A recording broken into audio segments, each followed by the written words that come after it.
this, our last chapter of the story of the haunting of the Bell Witch, we have to shift our focus back to John Bell, who, as previously stated, by this point had practically become bedridden.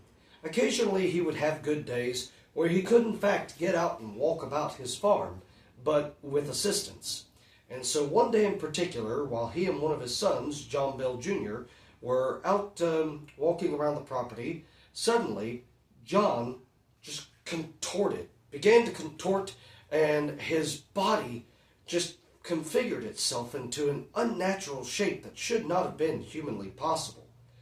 Well, his son panicked at the sight of this, and when he went to reach down and try and help his father, suddenly throughout the entire valley there was heard this loud, ghastly, unearthly scream. And then almost as soon as the whole episode had started, it stopped.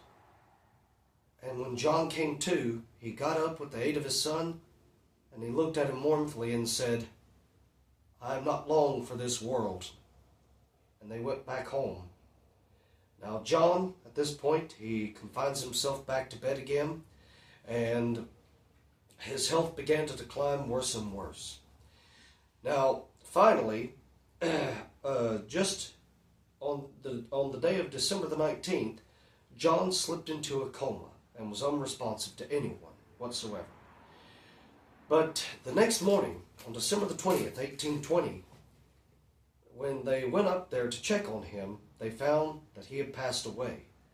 And when they went to try and see if there was any medicine in the cabinet wherewith they could try and revive their father, they found a mysterious vial of this inky, black, almost smoky-looking liquid in the cupboard. And the best thing for it was that they sent for the doctor. He came out there. He wasn't sure what it was. And so he said, "Well, you know, the best way to find out what it is to experiment." And at that, John Jr. sprinkles a few drops of it onto the cat's tongue, and the cat suddenly jumped up in the air, rolled over midair, and was dead before it even hit the ground. And at that point, John hurled back in anger and threw the vial into the fireplace, and apparently at that, it sparked in a flash and vanished up the chimney. And suddenly, that disembodied voice was heard again, laughing and cackling. And it said, "Ah, this is the medicine that I gave to old Jack.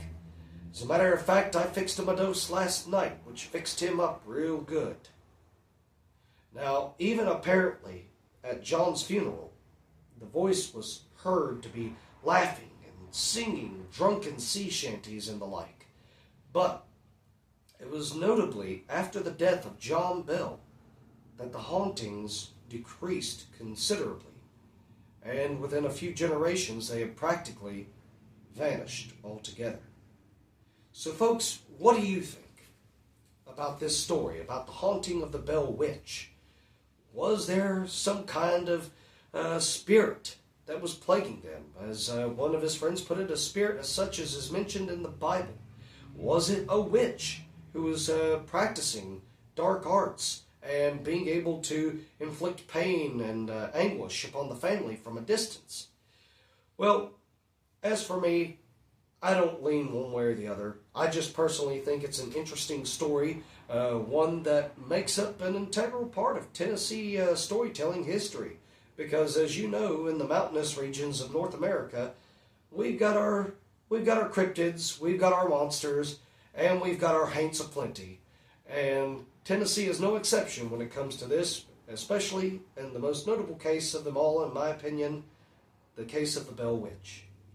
Well, folks, this is Isaac White from the Crockett Tavern Museum signing off for now.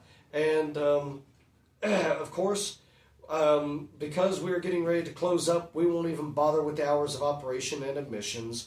But we will continue to do the Fun Fact Fridays, and we will make one final video tomorrow as kind of a salutatory goodbye until we continue with our next few uploads. With that being said, we want to thank you for coming along. We thoroughly hope you've enjoyed this. Again, happy Halloween. Be safe out there. And until next time, I'm signing off for now, saying goodbye and God bless.